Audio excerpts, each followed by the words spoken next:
Good evening and welcome to episode 42 of the Tales of Sigmar podcast. I'm your host Chalmers, and alongside me is my co-host Martin. Good evening, Martin. Good evening, Chalmers, and how are you? I'm very well, thank you. It's going well. We've had a preview show, so there's lots of new minis to talk about. Lots of excitement.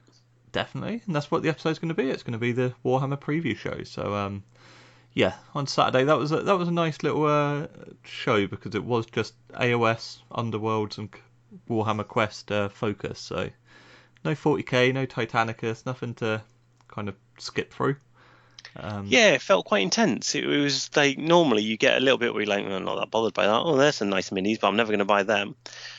This time, it was very much like, I want that. Oh, that's nice. Oh, that's nice. Oh, I didn't think about that. Oh, yeah. Yeah, and suddenly your wallet's just crying in a corner going, please leave me alone. But no, that is what we're going to be doing this week. We were going to do a Slaanesh review, but we kind of talked off air, and we were just like, there's enough podcasts out there that have done Slaanesh reviews and have done them on the day of pre-order and etc. So we kind of decided it was pointless going over old ground when, like I said, it's been covered in depth on others. So if you do want to check anything for Slaanesh, check out the Facehammer or Just Play, Just Saying podcast. But yeah, we're going to talk about the community show, or what was it called? The Warhammer preview. Lords of the Mortal Realms. Yes. That was the one. Lords of the Mortal Realms. So there was quite a few different surprises. Yeah, there were. I mean, some of it we kind of knew was coming, and some of it, like you say, were some bit of a shocker, especially the one right at the very end, which we will cover.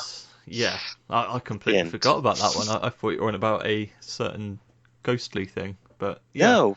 The one at the end was because unfortunately I had to log off because I was doing other things, and we chatted on our Discord as always during the show, and I kind of logged off, and then a couple of hours later I saw something on, I think it must have been on Twitter or something. I was like, what was that? Yeah. Hang on. When did that happen?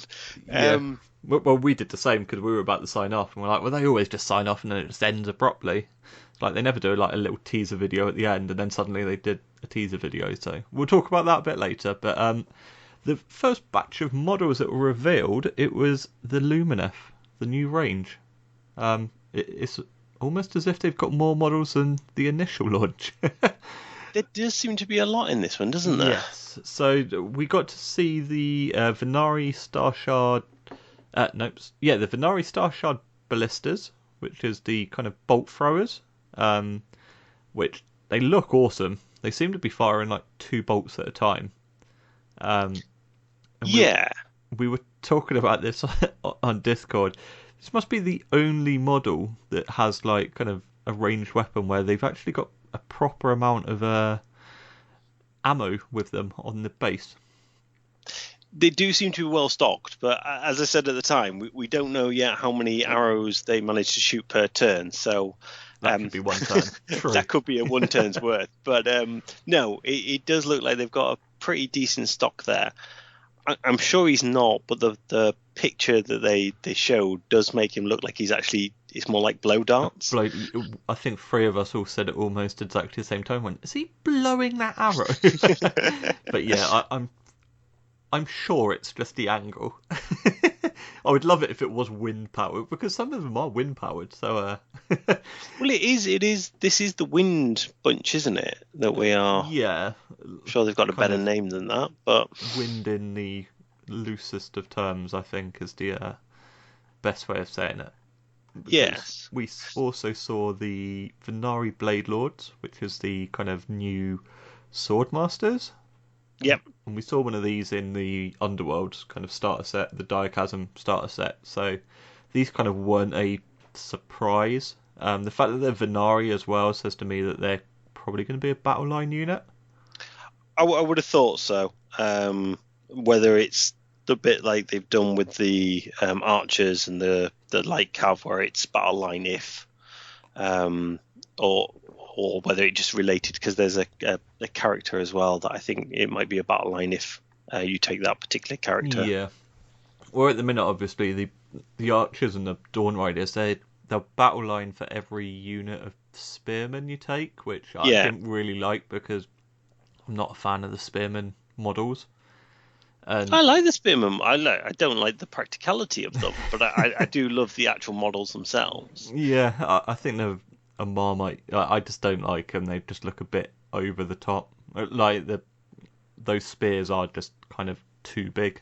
But the fact that you're kind of like structured into you must take this to unlock them as battle line, I didn't like. I wanted a kind of Dawn Rider army. Yes. Probably not the Sentinels, because the Sentinels, if you just had those as battle line, I think the army becomes absolutely broken. Like if they were kind of just consistent battle line, you could just take 3 units of 20 of them. But the fact that like you've got the Alarith Stone Guard, like they were, is it the Alarith Stone Guard? Stone Guard, yeah. Yeah. Yeah, the fact that they were battle line in your Metrica, like maybe this one is a battle line in one of the other temples or something. Yeah. But like you say, they are Venari, so that kind of maybe goes into them being more likely to be more standard, not related to a particular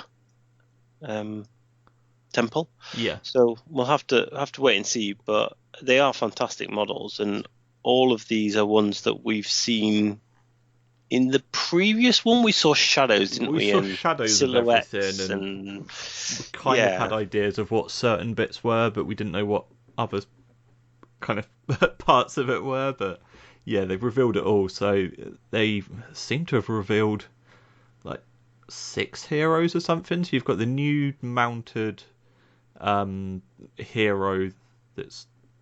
Yep. I don't know what their name is. They didn't kind of say what half of these names were. They just kind of previewed them. Then you had the twins, which was the one that they kind of went into quite a bit, called Elena and Alathor, I think it is. Alathor, yep, sounds about right. I think this is a model which is going to divide a lot of opinions. This is, for me, a range of snapped models. There are so many models that seem to have very, very small contact pieces. Yeah. Which that one in particular.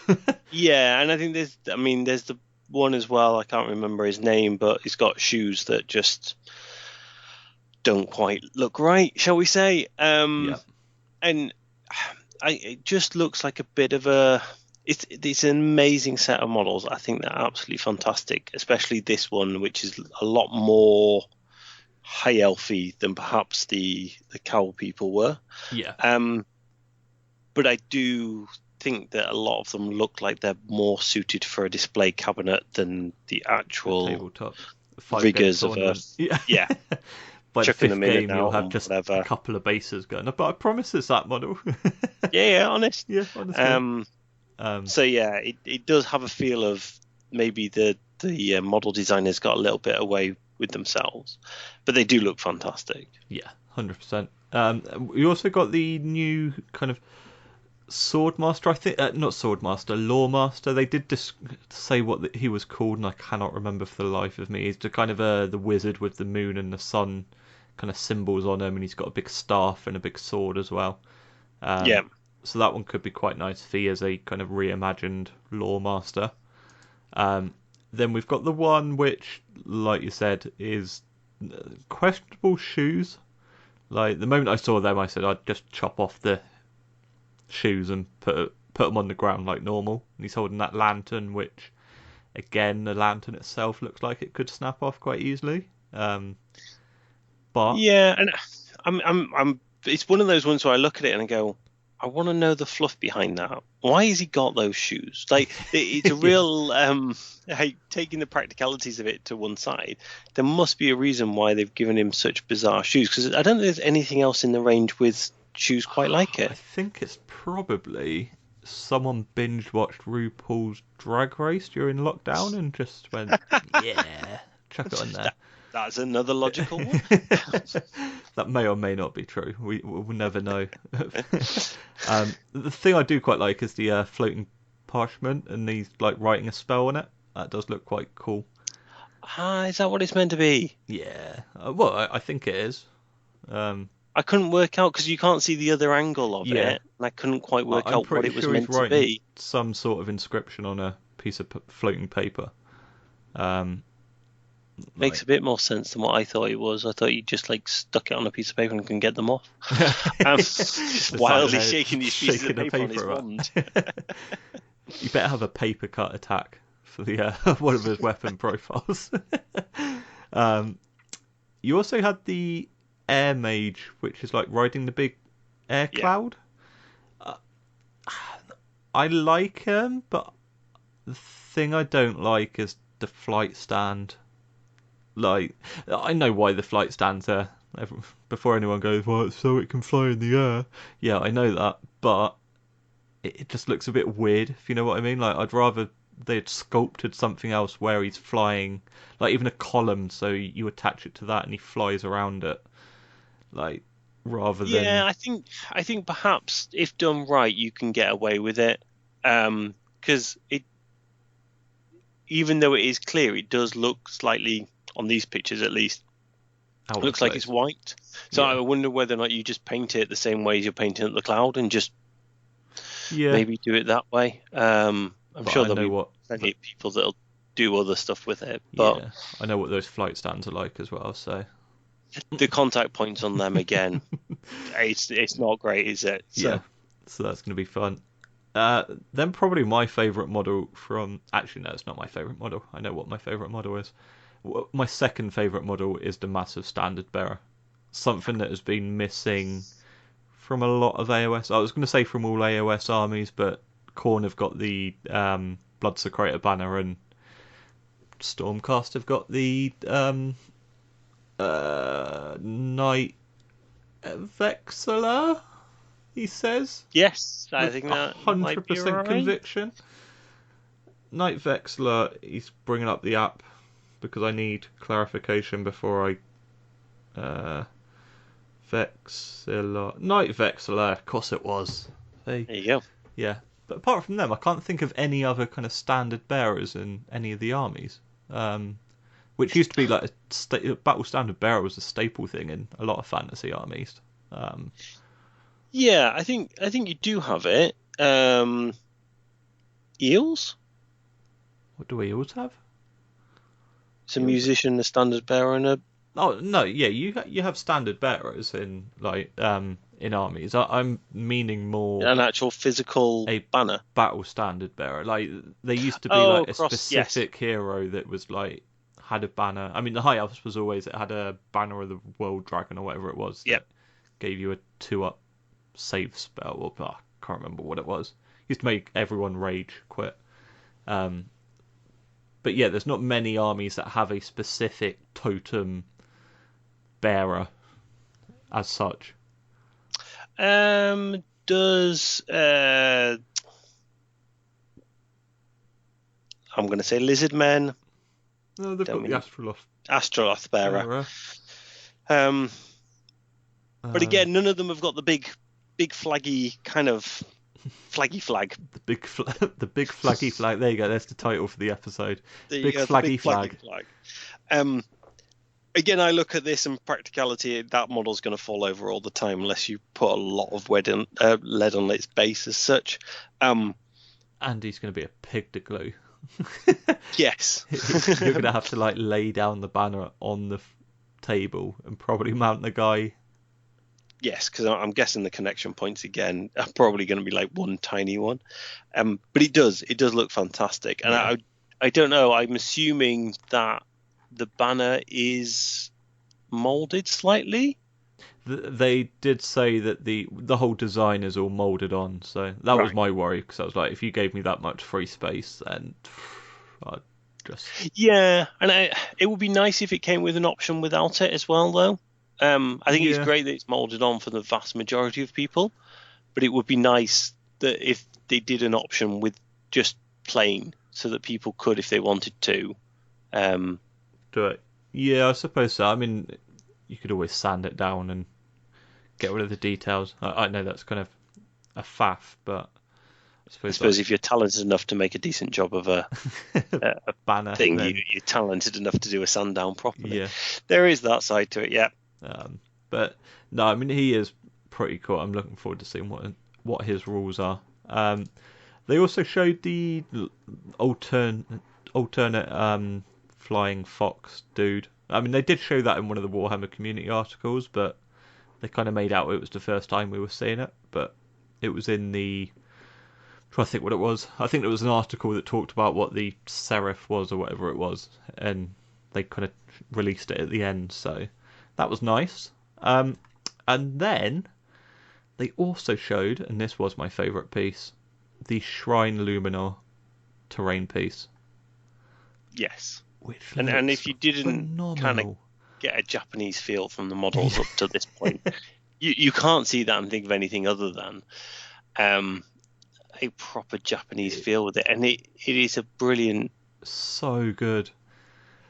Like, I just want them to release a terrain kit range just with this feel to it, because I would love a whole table with this.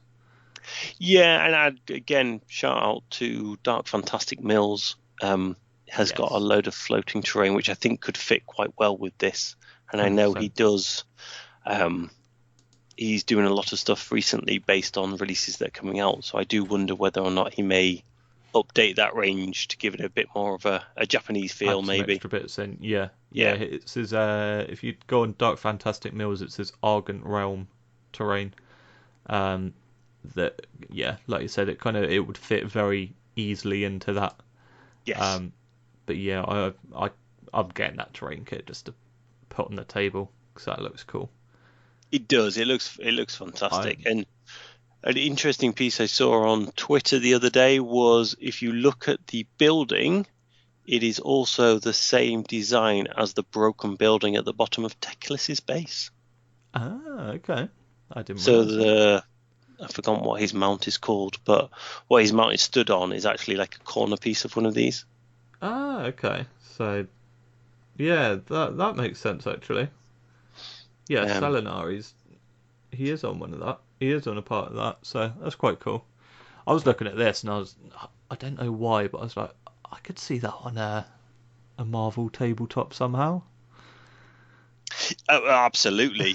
It wouldn't take much to then be able to just like stick that on a Marvel thing.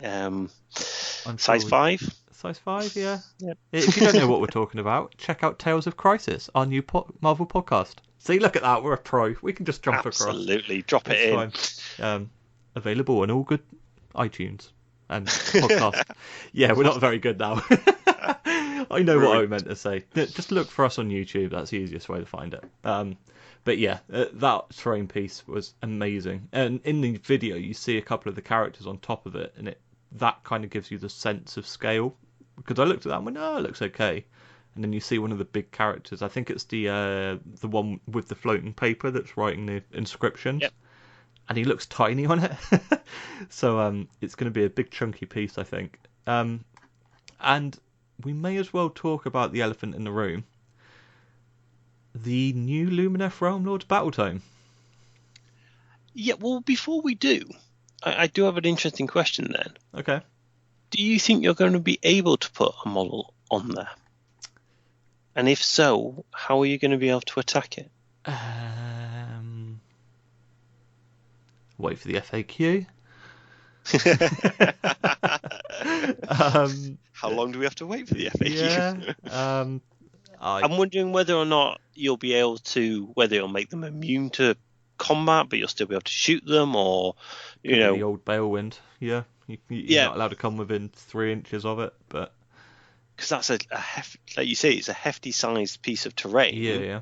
And it doesn't cover the full base. You can go underneath it. You can go under it. Yeah. So I'm intrigued as to whether or not you will be in the rules allowed to put anything on it, and whether or not putting it on it gives them a bonus. But then how do they get round attacking somebody on it? Yeah. It's get a 6+ to go up the water. Honestly, don't know. Yeah, it's definitely one to just wait for the War Scroll and see what happens, because there's a lot of weird things for that. Like you said, it's not the biggest bit on the top, but it's. I honestly don't know. I can't imagine you'll be able to have more than one character, but I do wonder if it's specifically done for a mage to kind of sit up there and get additional, Belwyn-esque powers. Yeah. Because it has got this nice gap there. It feels like maybe that gap's there for a reason. Designed just to fit a hero on there, and that's it. Yeah. We shall see. I'm sure they'll be out sooner than we realise. So yes. Yeah, it'll be interesting to see. So yeah, the new Lumineth Realm Lords battle tome. Yeah. I think it seems to have divided the internet as often Games Workshop do. They could give out free models and it would still divide the internet. Let's be honest. Yes, there'll be something wrong with that. For me, it's about the fact that we knew when the first. This isn't a surprise, right? We knew when the first book came out, it wasn't the complete range. They made no attempt to hide that. We knew there was another range coming. We don't know how much their plan has been affected by COVID. We don't know whether this was planned to be later on and they've had to bring it forward, or vice versa. It's hard to complain about it, because, for me anyway, because I think they haven't tried to hide it. It isn't forced. You can pick up the Broken Realms tech list, and I believe with that combined with the existing battle tome, you will have all the rules. Everything you need. Yeah. So it's, again, if they hadn't done that, I could definitely see a reason for people to be annoyed. This doesn't invalidate any of the models you have. If you've already got a 2k army with the existing Lumineth, fine, crack on. You don't have to buy this. This is not being forced upon you. And let's be honest, had Games Workshop put a bumper battle tome out and not all the models, you still would have had a load of people complaining about it. Where's this? I want this. I haven't got this. So, it would have stopped the Broken Realms reveal. We don't know exactly what's in that Broken Realms tech list from a story perspective. Obviously, there's going to be parts of that that will be covered in the fluff part of this new battle tome. To me, it makes perfect sense. The question I now have, though, is, do we get this 4 times? With all the other temples. Yeah. Because we know that there are other temples, other elements that they haven't done yet. So do we therefore have another bolt-on when we do the next one, and so on and so on? I think it will be a long way away until the other temples are out.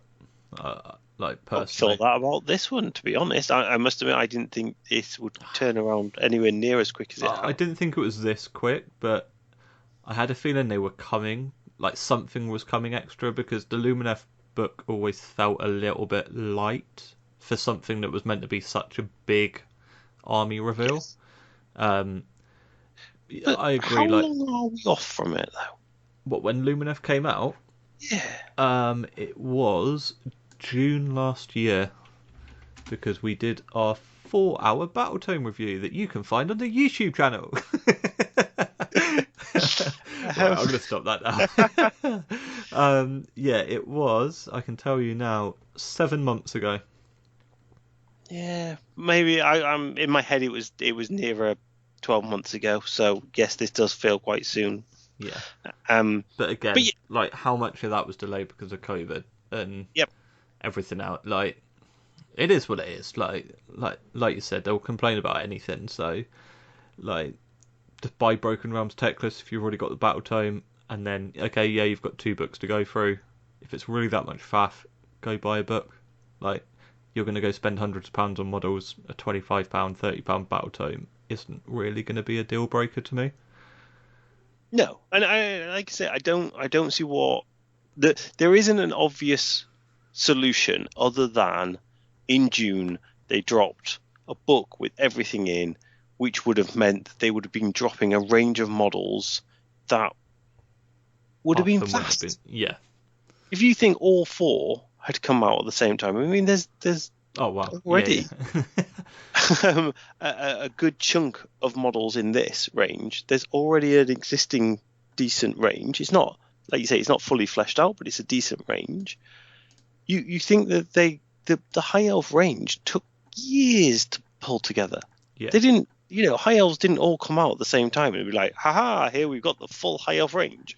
So this, and I think dark elves will be very similar, we're always going to be bit by bit. Yeah. Well, I've just calculated it's 12 new units coming in this one. I think 1, 2, 3, 4, 5, 6, 7, 8, 9, 10. Yeah, 12 new units. Yep. Which, like you said, you add that to, what was it, another 12 or something units? Essentially, yeah. If they'd released 24 units at the same time, everyone would whinge, there's too much choice and I can't afford all this. And yeah, if they did them all, it would have been 48. You imagine them dropping 48 in a giant battle tome. Like you say, everybody would be like, oh, this is too much. And again, they would never do that over the course of one weekend. They would always going to drag it out over like 3 or 4 pre-orders. It would probably be a whole entire month long, and the problem they do it like that, from a business point of view, you release 48 kits, probably 5, 6 of them are never going to sell because... Yeah, so they maybe expand it out over 2 months, and then all the 40k players will be like, whoa, all we've had is pre-orders for 2... Yeah, they're damned if they do, damned if they don't. Exactly. So I would much prefer a nice, chunky Lumineth range with all these amazing models, the way they've done it, than doing it a different way. Because again, had they not brought out the Battle Tome and just said, right, all the extra rules are in Techless, but Broken Realms, all you would have had is, I don't want to carry 2 books. Yeah. I would happily pay £25 to get me a Battle Tome. Yeah. And now they give you this. It's like, why are you asking me to pay £25 for this Battle Tome? It's like, come on. Yeah. It's like you say, it's one of those things that I think they're just always going to get backlash no matter what they do. So I don't mind it. Like, I don't care. I buy most of the Battle Tomes when they come out. I'll probably buy this one as well, just kind of see all the new units, etc. And end of the day, if not, just go use it on the app and view all the units on there. Like, yeah, I mean, I don't know whether I'll bother getting this because I've still got a load of them unbuilt and unpainted, so I may one day do Lumineth. But I will get the Techless book because the Broken Realms Marathi one was really good. I expect to get all the Broken Realms ones, so that covers me. But yeah, it's like you say, there's choices there. If you haven't bought any Lumineth, you don't want to have to buy 2 books, so fine, go and get this one book that brings like newer players up to date. If you've already bought the first book, then go buy the Techless book, or don't use those units. Yeah. It sounds brutal, but everybody's entitled to an opinion, and as you say, people will always complain about what they do. And these are the same people that continually give them money by buying their models and playing the game and promoting it on multiple websites. Yeah. So, yes, if you don't like it, fine, say your piece. But I don't really see what they could have done differently other than just saying having a shorter range and just being done with it, which I think would be a real disappointment.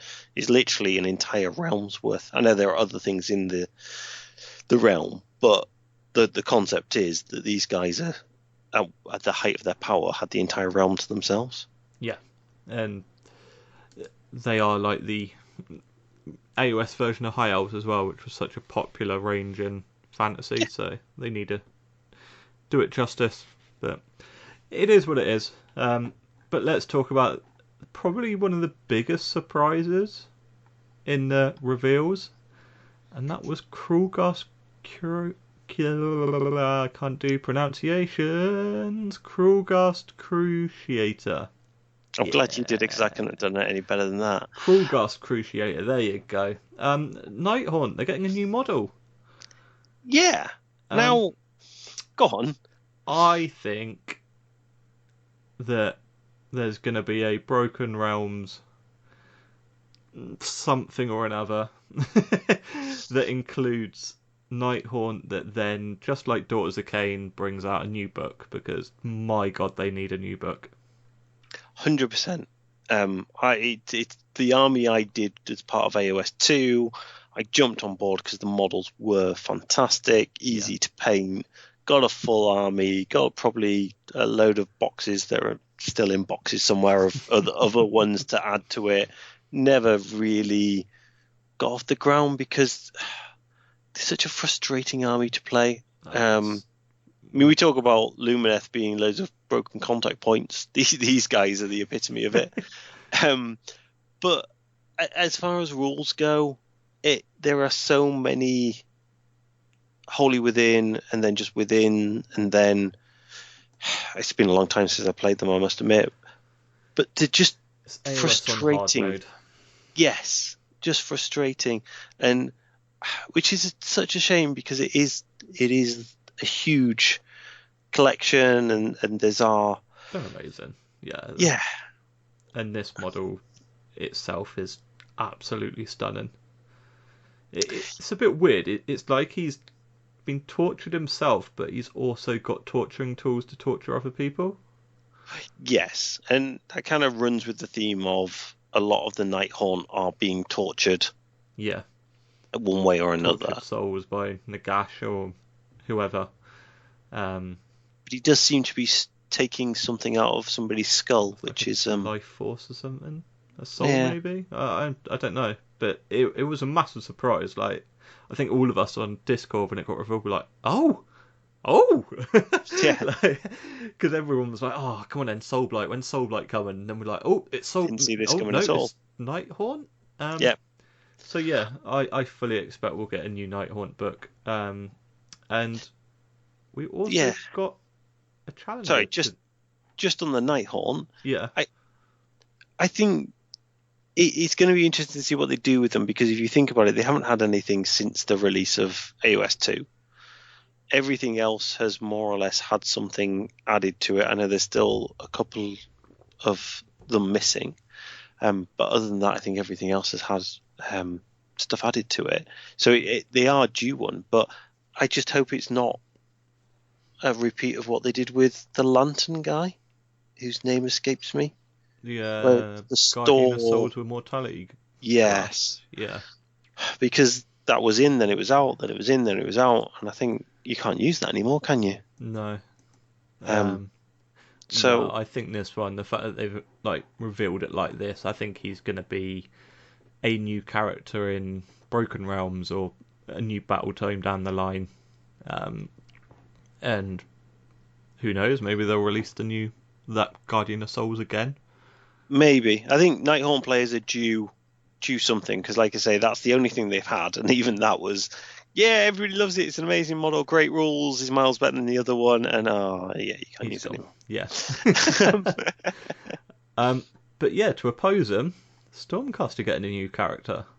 Yeah, well, not a new character, is it? A new model of an existing. A named character of someone who actually starred in a lot of the novels in the very start of AOS, in the Realmgate Wars. It's God of Steel Soul. And I'm surprised at this, to be honest. Whether this is, again, a start of Stormcast getting a new book, who knows? They haven't opened another chamber for a while, have they? But no, I mean, I love this pose. Superhero landing times a million. I like the pose. I don't like the hammers. The hammers going up. I don't mind the hammers. It's the headpiece I don't like. The kind of like protection piece around his head. It just looks a little bit weird. Almost like too bulky, if you know what I mean. Terminator armor. A little bit, but even Terminator armor, they have like the heads that are proportioned correctly. These just look like they've stuck a head into the... It's interesting because you look at the one where he's got the bare head, and it doesn't look right. But if you look at the one where he's wearing the helmet, all of a sudden, it does look in proportion. Yeah, I suppose. If they made it much smaller when they put the helmet on, the helmet just wouldn't fit in there. Hmm. And I suppose that's the problem with having an alternate. Then they seem to be doing it quite a bit with Stormcast these days, where you can have it with a helmet or without a helmet. Yeah. And again, talking of strong views one way or the other, the internet seems to have very strong views one way or the other on helmets on Stormcast and Space Marines, to be honest. So we'll not go into that one. But yeah, I think 100% right on when he's just wearing, like when he's not wearing the helmet, he does look like it just doesn't seem quite proportioned. But when you look at the helmet one, I think it does. That one looks a bit better. I'm still not 100% sold on it. There just seems to be a bit of a gap all around it, but touch too much, yeah. Yeah, but no, I mean, it does say that it will be a part of the Broken Realms narrative. So, as I kind of said, I fully expect Stormcast and Nighthaunt, they'll get their own book down the line. Broken Realms Sigmar or something, I don't know. Well, yeah, they had a starring role in Morathi. They didn't really get that many new rules.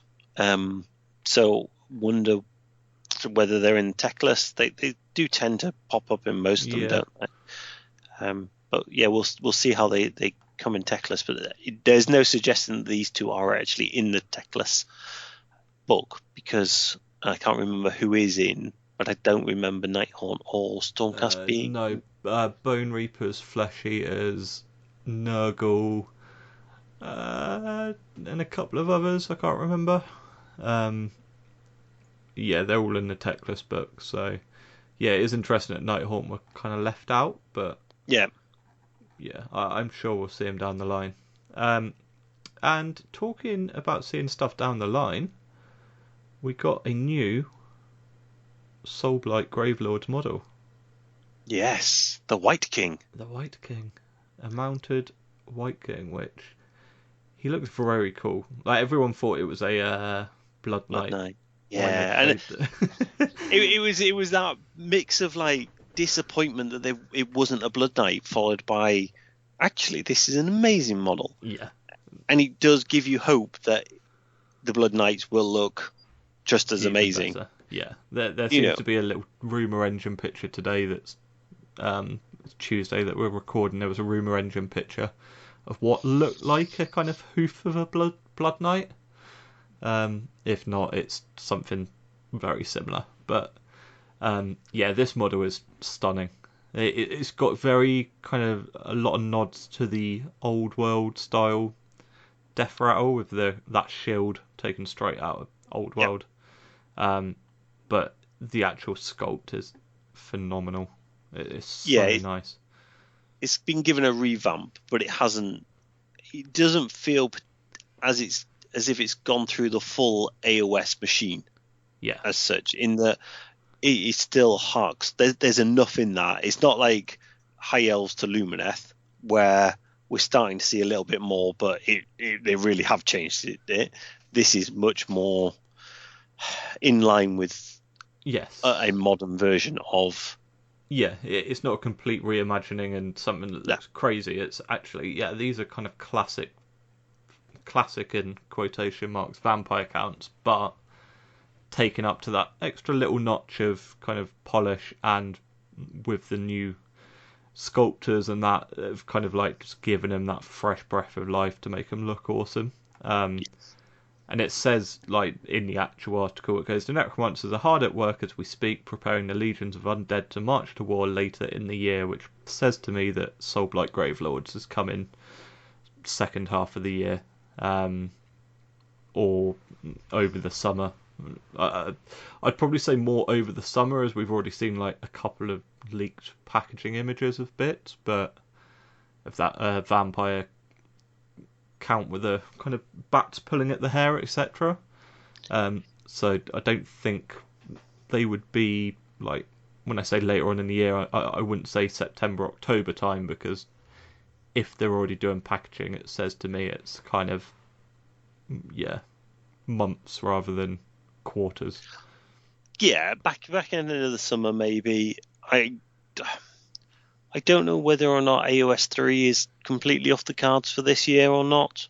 There's been very little talk of it, but I'd be surprised. Like, everyone went, oh yeah, AOS 3, it'll be summertime because like that's when it's due, and like they had 40k last year. It makes sense that AOS 3 comes out this year and etc. But if that was the case, I would have expected a few more Broken Realm books by now. Yes, and if we kind of my guess, and it is pure guess, is there's going to be 4 Broken Realm books followed by the new version. So you're right, probably Broken Realms Tech List Easter time, another one in the summer, maybe another one in autumn. Yeah, and then don't normally do it at Christmas releases. January, they release a new version, maybe. I don't know. Yeah, bit weird. But no, I mean, I love this model, and they did confirm it was a part of the Gravelords. It was kind of surprising that they were talking about Gravelords so much when they haven't really announced much for it. Like, they've not even announced like a battle tome. No, but it feels like the story arc is building towards them. Yeah. In that you've got Curse City, which we'll talk about later. We've got it in the new Warband. They're starting to put the building blocks in place to get you used to it all. And I think that you say maybe over the summer we'll get this. Because, again, we know Lumineth, high demand because of the High Elves. A new Death Army is going to, especially a Vampire one, it's gonna be popular. Oh, 100%. I think a lot of people are going to jump on board. If Curse City is anything to go by, then it's going to be very, very popular, I think. Yes. So, yeah, that was a nice little model that got revealed. Then they went to Underworld, and it was Headracker's Mad Mob, the Bone Splitter Warband, which I quite like. I'm not too keen on the Wardok's head. It looks a little bit weird. Very. But then they've always been... Yeah, I struggle because it hasn't got any eye pieces. I'm like, oh no, is that the eye sockets there? The eye sockets is like the nostrils, I assume. Right, okay. Yeah, that... See, that's what I mean. It looks so weird. I thought that was a nose, and then that bone bit was a mouth. Yeah, if you look at the sculpts, the heads are very... I know orc heads tend to be quite low, but these ones seem to be extremely low. Yeah. So I think if you kind of think that the shoulders are where, just looking at where the arms finish, actually you look at the other ones, the eyes are a long way below the shoulders. Right, so I'm guessing that's where the eyes are. Yeah. It is weird. I mean, my one thing about this is they feel like they're quite chunky for Savage Orcs. I've always thought Savage Orcs being a little bit leaner than your standard set of orcs. I would say yes for the guy with like 2 big bone claws. Yeah, like, he looks proper Wolverine. Chunky, doesn't he? He looks proper chunky. The other 2, like the clubber guy and the Arrow boy, they kind of look like they're proportioned correctly. However, I kind of said this on Discord when they got revealed. I like the models, but try putting them into a Bone Splitter army. They're going to stand out like a sore thumb, because a Bone Splitter army is 99% the same kit. Okay, 99% the same 2 kits. It's a Ball Boy kit that you can make in 3 different variations, and it's a Savage Orc kit you can make in 4 different variations. And that's it. Like, so you chuck these in, you look at that Arrow boy, and you put him next to the rest of the Arrow boys, and be like, I want more of him. Like, I don't want loads of guys that are just holding a bow up in the air. Like, he's awesome. Like, his pose is awesome. And, like, the other guy, he's got, like, the double-handed bone axe that he's, like, swinging in the air. again, against everything else, everyone else has got that same pose of I've got 2 weapons in the air, yay! So I kind of like I want a new Bone Splitter release. and this might again be the prequel to it. And they are, like you say, they are due a new. I don't set, think they would though. Like, it's an old set. It's an old set, but it's a plastic kit that makes so many models. Like, I think they would be very cautious to discontinue that kit to then release like 3 or 4 different kits for different units. Maybe, and destruction doesn't get much love these days, does it? We know this. So we shall see. This might be all they get, but you're right. They don't look like you could just easily slot them into the existing set. No, but I mean, I suppose they're more designed for Diachasm anyway, Underworld. So, like having an AOS War Scroll is a kind of nice bonus, but I don't think it's the be all and end all of like when they release them. It could be that they are taking them in a slightly different direction. It does feel a bit more modern AOS than perhaps the early ones are. Yeah. And then just very quickly they revealed the 2-player starter set for Underworld, which I didn't really understand because I thought the starter sets were the like Diachasm bits, but if it's a bit easier for people to get into, I kind of understand it. Yeah, but likewise, it's lost me on that one. Weird. Well, I thought it was one of these, like, you know, that they do the Barnes and Noble kind of special box sets that they do. I thought it was that, and then I was like, oh no, it's an actual starter set. So yeah, bit of a strange one, but let's talk about the main thing that we want to talk about, Curse City. Yes. Oh, exciting. My God. Oh, like, yeah.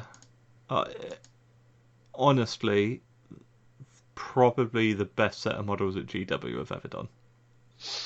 That is a strong statement. I'm not sure I'm quite on that. I would stand by it. Until I see them in the flesh, but it is. There are a number of models there.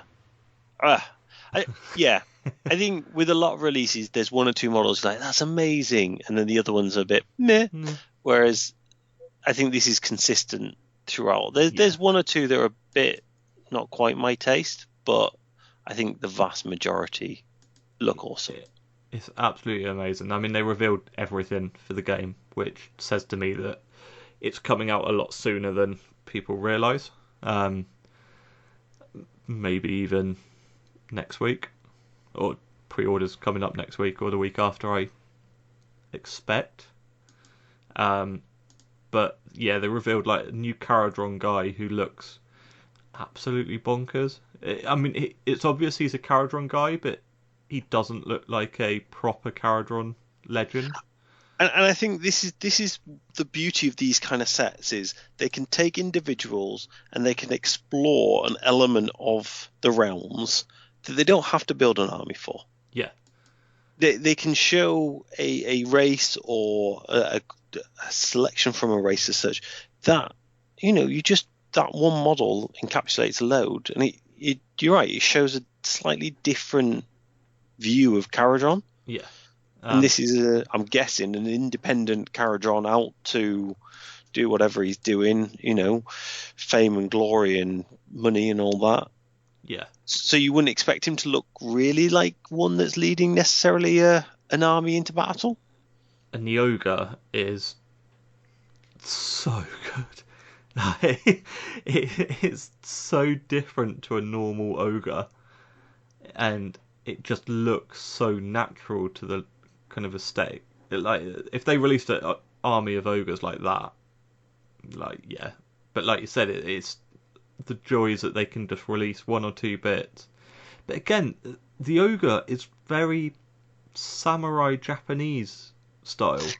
It does have that, but to me, the ogre feels much more like an ogre you would put in an Empire or Free Cities army than an ogre in Destruction. Yeah. And I think that's one thing that they've lacked a little bit is that, you know, Blood Bowl, for example, you've got the ogre on the humans team because there's a connection there, and this kind of harks back to that connection between ogres and actually fighting alongside humans. Yeah, mercenaries, as opposed to the ogres we have in AOS at the moment, which are very much the destruction-based ogres. Yeah. So yeah, I mean, those two are definitely my favourite heroes. I don't know about you. Mine's the dude with the gun, and he's just walking so confidently forward, gun held up in the air, left hand on the sword, just chilling. Katana sword or something on the back of him. Yeah, he just like the confidence in him. He's like, don't matter.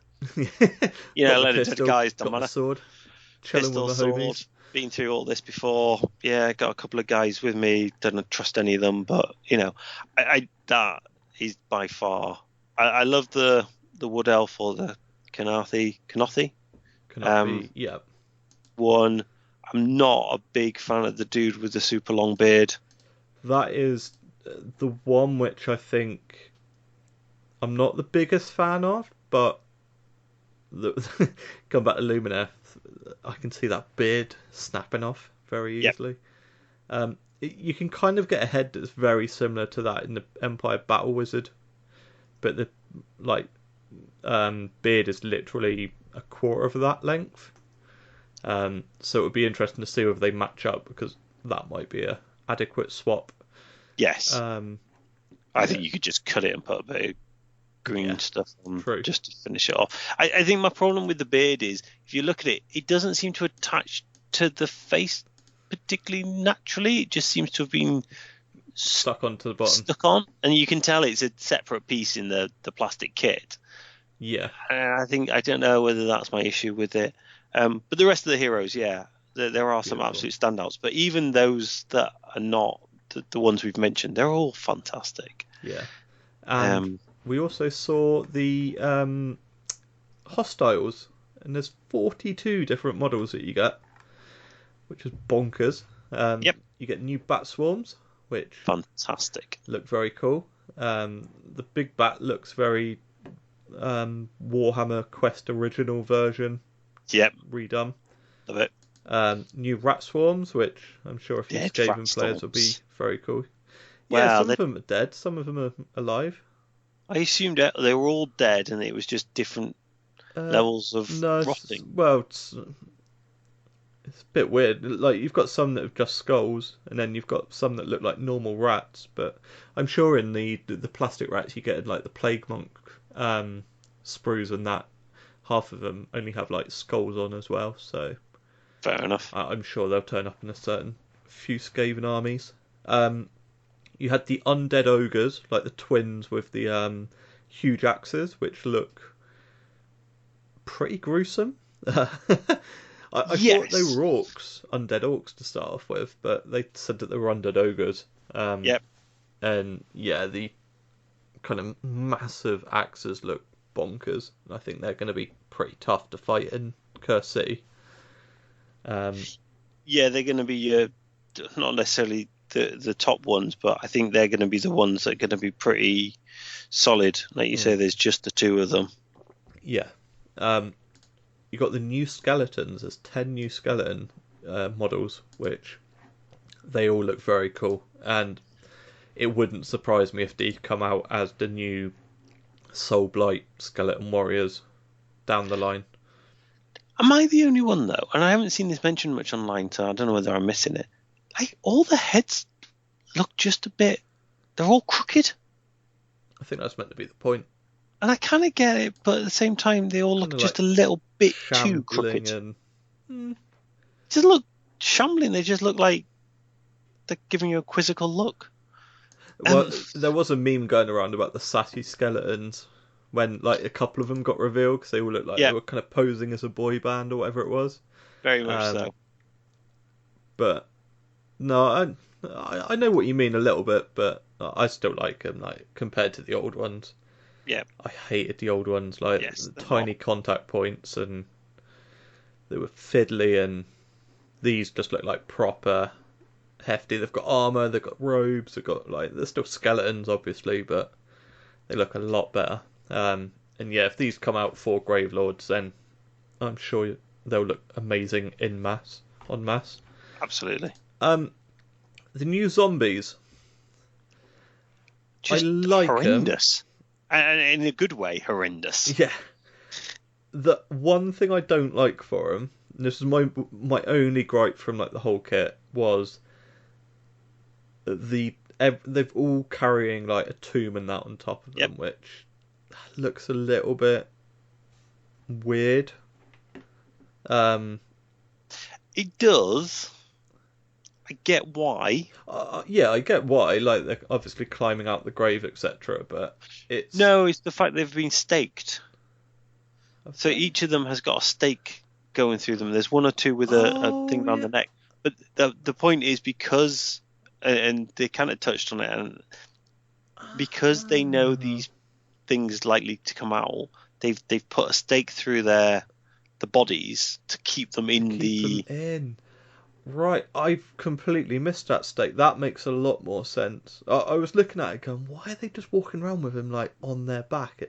But no, now that you've said that, yeah, I can see on every sculpt it's these stakes, but it's still a bit weird. But I get the reasoning for it. I still think it makes the models look a bit like there's one with like I think a blackbird sat on it, but it kind of like I don't know. The top part of it looks like a bit of a bird box, and then underneath it you've got this undead bent over. Yeah. To be honest, a million times better than the original zombies. So yes, I'll take anything to be honest. But again, you've got to think that these will be in the new Gravelords army. I mean, they did say throughout the stream that all of these would fit into the Gravelords army. So you have a feeling that these will be coming out as a separate kit. And then you've got the heroes, and we kind of saw a couple of them anyway. You've got the watch captain, the skeleton hero, who looks rather cool. Yeah. You've got the dude who got revealed. When was it?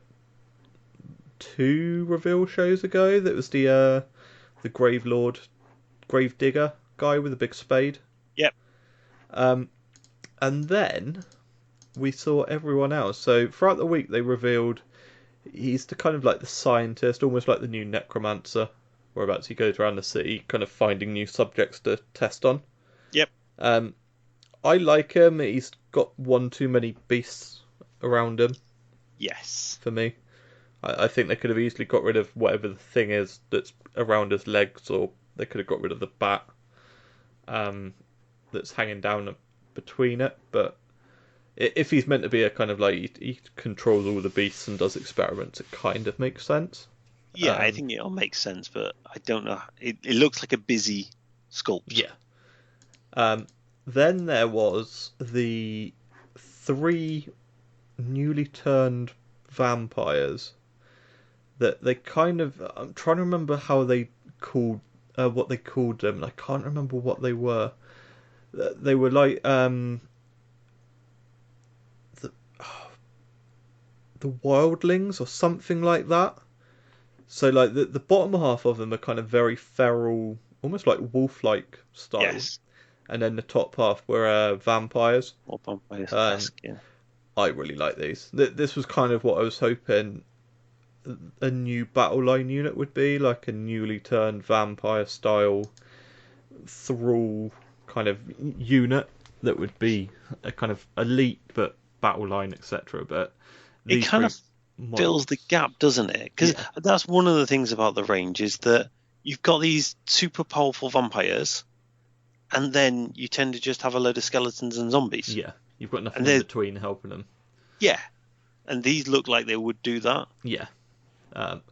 So these models look awesome. They're all hanging off like bits of kind of columns and everything like that. So hopefully these will get another kit.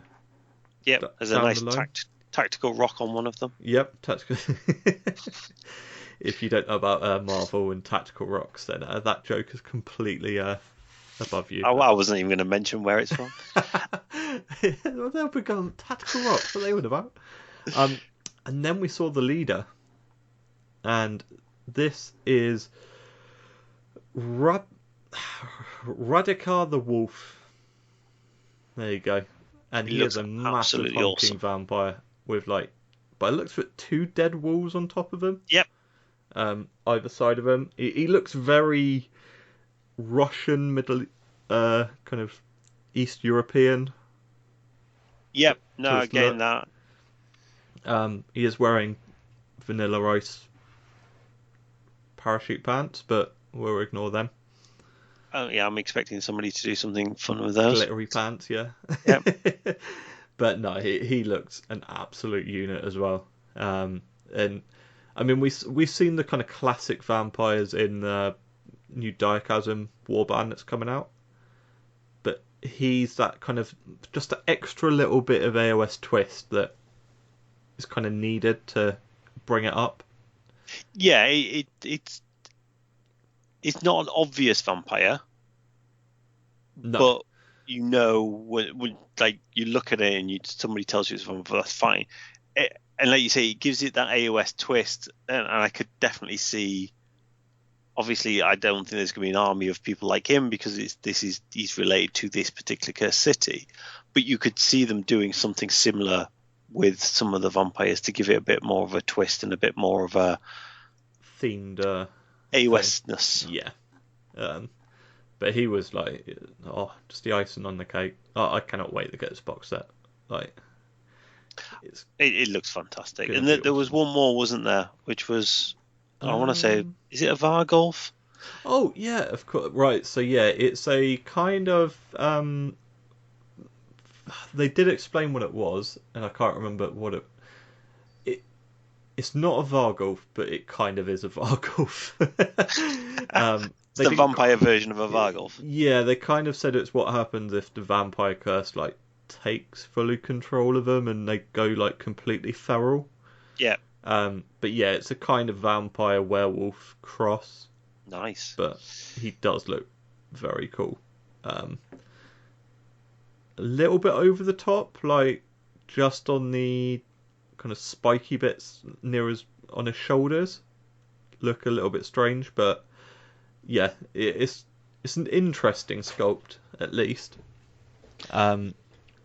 Yeah, and again, it kind of are we going to have units of 3s of these, or is this going to be just going to be a leader that can then, because you get Vargeis already, so this could be the leader that leads them, maybe. Who knows? We shall see. But they revealed what was in the box, so obviously you got the 8 heroes that we've talked about, 42 hostiles, so 50 models already? It's pretty good. 10 objective markers, which look like they're all 3D plastic markers, so even for AOS that could be quite nice to have. Just pop them on the table, etc.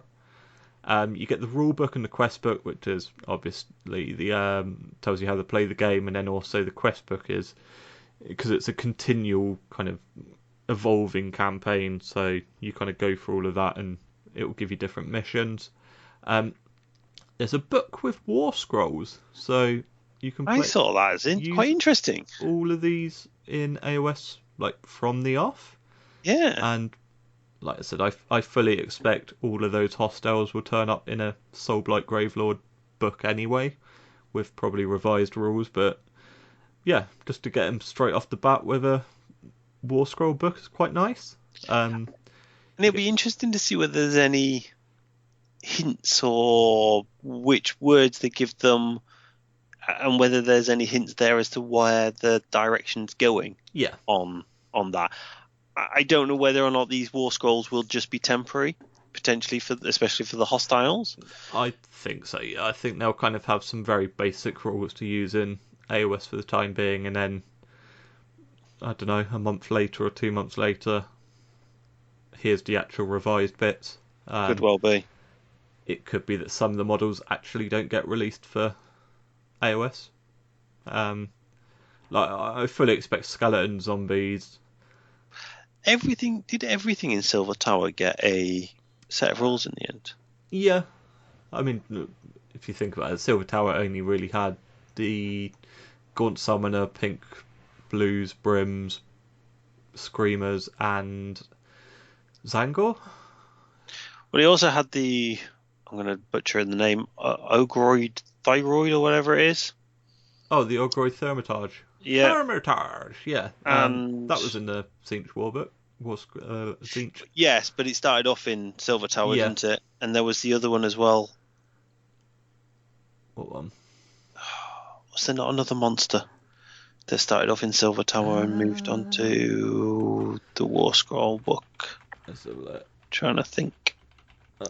Great says as he Googles Warhammer Quest Silver Tower to try and delay it. Let's have a quick look. I can't actually see. You got the grot bag scutlings, whatever they were, the little kind of goblin spider they never things. Made it, did they? Turned up into anything. No, there were another. You got the Skaven Deathclaw guys as well. Didn't get released. They didn't do it. No, the Ogroid was the kind of main beast in there alongside the Gaunt Summoner. So there were a couple of bits which got releases and were released in there and didn't get actual releases. But yeah, it'll be interesting to see what happens. I'm sure they're probably if they're redoing the whole death range, it makes sense that they include as much as they can to make it worthwhile. So I'm sure we'll see another preview show down the line with everything that's coming. And yeah, you get your normal dice, counters, tokens, board tiles, cards, and then the secret envelope, which is the kind of like end game thing and tells you whether you've completed it or not. Yeah. And then you're also getting a Cursed City novel by C.L. Werner, so that should be a good little novel to tie into the box game. And you actually get a unique hero card in there, with a current existing AOS character that you can put into the game. So that's a pretty cool little exclusive to. That's nice, incentive to get the novel. I have a feeling it might be like Gotrek or something, but I'd be just surprised if you get Gotrek. I don't know. It's like they said a unique hero, and they kind of said he's well known. They're well known, so I mean, it could be. I suppose it could be a Stormcast hero or something. But yeah, that was quite like a nice little thing that if you want to use them, the only way to do it is buy the book and get the card and etc. So that's could pretty be nice. Interesting. Yeah. And then that was it. Well, before we move off of that, just a shout out, and I don't know whether you've seen it. There is a thread by somebody called, and apologies if I destroy your name, Alexandra Nagard, which is at Darth_Alec, and it's ALEC. And he's done a set of tweets around Cursed City, which is definitely worth checking out. Goes into a lot of the detail of it, but it also goes into a lot of the historic inspirations behind it. Okay. So he's kind of comparing, especially like, for example, the skeletons, around how they're heavily Eastern European inspired, around the helmets from Kivian Rus and etc.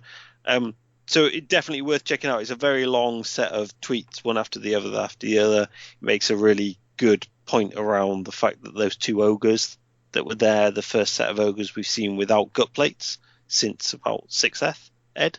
Right. Which when you think about it is probably about right, because they've nearly always got those on. So yeah, definitely worth checking out. I retweeted it, so if you can't find it, have a look at my Twitter account. But I found that and just thought it was a really good set for anybody who's interested in stuff like that. Yeah. Oh, that's nice. And yeah, that was it. And then they suddenly went, oh yeah, we've got one extra thing for you. And it was the biggest surprise. It is a teaser video for Belakor. A new Belakor. Yeah, it's about time, really. It is. And by the looks of the video... Did they actually say it was Belakor, though? Because I haven't seen it written down anywhere that it's Belakor. Okay, right.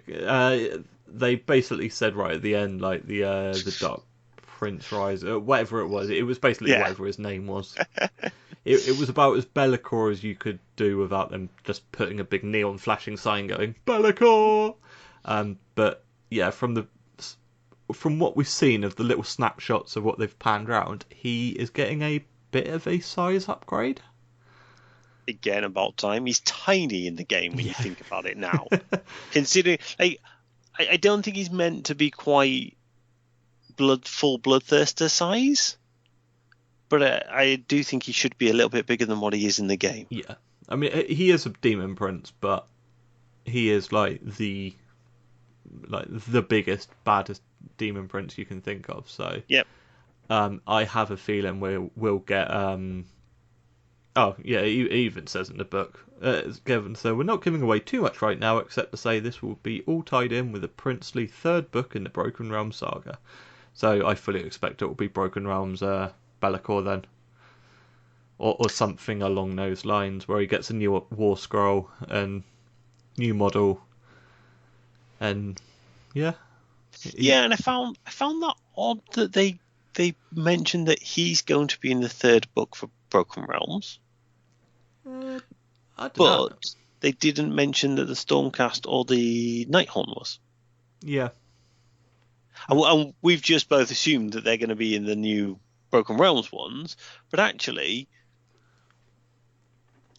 just the way in which they stuck that in the middle, and then they've gone down to the very end and given us Belakor, and then they said, "Oh, this is going to be in Broken Realms." I just wonder whether or not actually the other two aren't actually anything to do with Broken Realms. Well, it is, because it said on the article on the site that well, I'm just trying to scroll back up to him. It said underneath Goddess, it said we'll have more in the Broken Realms narrative as it unfolds, which kind of tied in with them being in the Broken Realms, but it doesn't say like when they're going to show up in it. Yeah. But yeah, and even for the reveal with the Nighthaunt, it says Teclis is going to need all the help he can get. Something wicked this way comes as the Broken Realm saga continues, and it goes into the Nighthaunt characters. So they are all a part of the Nighthaunt. All a part of the Broken Realms, but yeah, we don't know when. Yeah. Like we said, we went 4 books, but actually could be 5 or 6, or you Absolutely. just don't really know. Keep plugging away at this for a while. Yeah, it was a surprise. I don't think anyone was predicting that. Like, I think everyone knew, oh yeah, we'll see some Lumineth, we'll see some Soulblight and Curse City, etc. But no one was expecting to see a brand new Belakor model. Which no, and Bellacor's one of those ones where I think probably most people have given up hope of ever getting a new one, because it's been so long, isn't it? Well, everyone seems to be taking I think it's the Orgroid Thermitage and turning him into Belakor. I've seen 5 or 6 people do that, and if this is a brand new model that's 2-3 times the size of that, then all of that works kind of gone out the window for them. Yeah. So no, I mean, I can't wait to see what he looks like. From a couple of people have tried piecing together like snapshots of the video to kind of get an idea of what he looks like. And from what they have shown, it looks massive. I mean, for example, they've got a picture of a dead Chaos Warrior on the base, and he looks tiny. So that kind of puts into perspective how big this dude's going to be. He's going to be a chunky piece, isn't he? Yeah. So I'm very much looking forward to seeing him come out, and it's a bit weird because like you would have thought, well, why didn't they release him when the Slaves of Darkness book got released? But again, I think it's the age-old thing with Games Workshop. They're a model company first, games company second. I think they're trying to carve narratives in their games a lot more these days than they ever used to, and I do wonder whether or not actually the narrative is what's led them to the release structure the way it is. Yeah. You know, I do wonder whether or not with some of the releases, some of the ways things have gone, is the narrative, the way they've written it all, leading it. Now, obviously, we know they're a business and they're a very successful business, so there will be some business logic to it, no doubt. But I do think that there are a couple of things that have happened over the last 6-12 months where it felt like the narrative was driving the release as opposed to the other way around. Yeah. It could just be that Belakor is penciled for the third one, and that's why they haven't bothered, because they didn't want to spoil it too early. Yeah, true. Yeah, you'd rather release it as a big thing and make it a selling point for a specific bit. Like you said, if they do Broken Realms Belakor, then have a whole book for them and a new war scroll and juicy new model, then why not? But no, overall, I think it was a awesome community show. I mean, we kind of already touched on it right at the beginning that everything we were like, oh my god, oh this looks cool, this is amazing. Where sometimes we've kind of sat in these on Discord and we're like, okay, yeah, oh that's cool. But this, it seemed like everyone was pretty buzzed by everything, even if they're not collecting the army. Yeah, there wasn't much in it that you kind of weren't interested in. It was a really... The models are amazing. As I just said, they're a model company first, and they do produce fantastic looking models. I think the highlight for me was the Lumineth, because I think when they did the original set Lumineth, it was very Marmite. Yeah. I think people are starting to get used to that look that they've got. I think the cowl ones are still a little bit divisive, but I think now you look at these ones, they clearly have the same look that the originals had, but with a bit of another twist. And I think that's the bit for me, kind of, you look at it and I really like this range of them. Yeah, no, 100%. For me, it's Curse City. Like, that is going to be a fun box set. We've even talked about trying to do a live Twitch stream with many of us playing it. Whether it works, we don't know. We can but try. Yeah, I'm kind of trying to do it, thinking, right, if I set up a kind of half a table in the man cave, I've got my new fancy camera, so I can kind of use that as the main camera so that people can watch it from. Yeah. It should work. It would just take a little bit of planning to do. But we're in lockdown, so I've got all the time in the world. Nothing else to do. Apart from homeschool a 5-year-old. Yeah. And work. But anyway, let's get out of here, because I don't think there's anything else we've got to say. Nope. But if they want to see what you've got to say, where can they find you on the social medias? So on both